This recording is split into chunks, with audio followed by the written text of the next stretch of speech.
Unit 3 ચાલી ગયેલા પણ આવશે. શ્લોકોનું ભાષાંતર કરવાનું. યુનિટ 3ના શ્લોકો આપી દીધા છે, બરાબર? લખતા જજો. ત્યાર પછી પૂર્વાપર સંદર્ભ બધા જ યુનિટ 1 to 4ના મેં આપી દીધા છે, એ જોઈ લેવાના હો ને. ત્યાર પછી યુનિટ 3ના સવાલો જોઈએ. ધનનો મહિમા નોંધતા જાઓ. ચલાવી દીધો છે પણ આપણે નોંધી લઈએ કેટલું બાકી ને કેટલું ચાલ્યું, હો ને. ત્યાર પછી શ્રેષ્ઠ રાજા અને રાજનીતિ દર્શાવો, બરાબર? ત્યાર પછી આ સવાલ સમજીશું પછી પણ નોંધી લો. નીતિ શતકનું મૂલ્યાંકન કરો, રસદર્શન કરો, સમીક્ષા કરો. જનરલ ક્વેશ્ચન છે, હો ને. બાજુમાં લખતા જવાનું કઈ રીતે પૂછાય. ત્યાર પછી આગળ જોઈએ.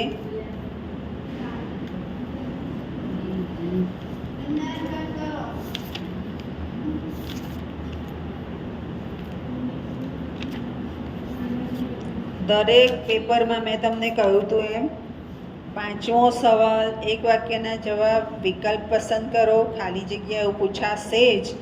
એ ઝીણું ઝીણું હોય અને આપણે ક્લાસમાં ધ્યાન રાખીશું એને આવડે. બીજાને આવડે ખરું પણ પરફેક્ટ જવાબ એમાં કોઈ ઇમ્પોર્ટન્ટ ના હોય.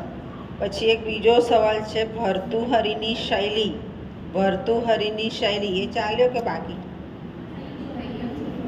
મને યાદ કરાવજો જે થઈ ગયું એ. હા, આ થયું યુનિટ 3 અને 4ના સવાલો.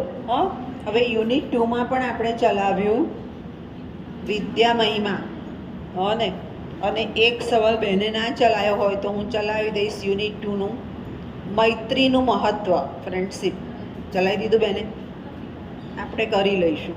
અમારે બંને પાસે હોય ને એટલે મૈત્રીનું મહત્ત્વ, બરાબર? એ ટૂંકનોંધ તરીકે પૂછાય. વિદ્યા મહિમા ટૂંકનોંધ તરીકે પૂછાય. ઓકે, આટલું છે. એટલે આપણે હવે સવાલોમાં ઓછું છે, 4 સવાલો જ છે, હે ને. તો ભાષાંતર તરફ જઈએ. યુનિટ 3 એનું ભાષાંતર કરીએ, હો ને. યુનિટ 3નું ભાષાંતર કરીએ.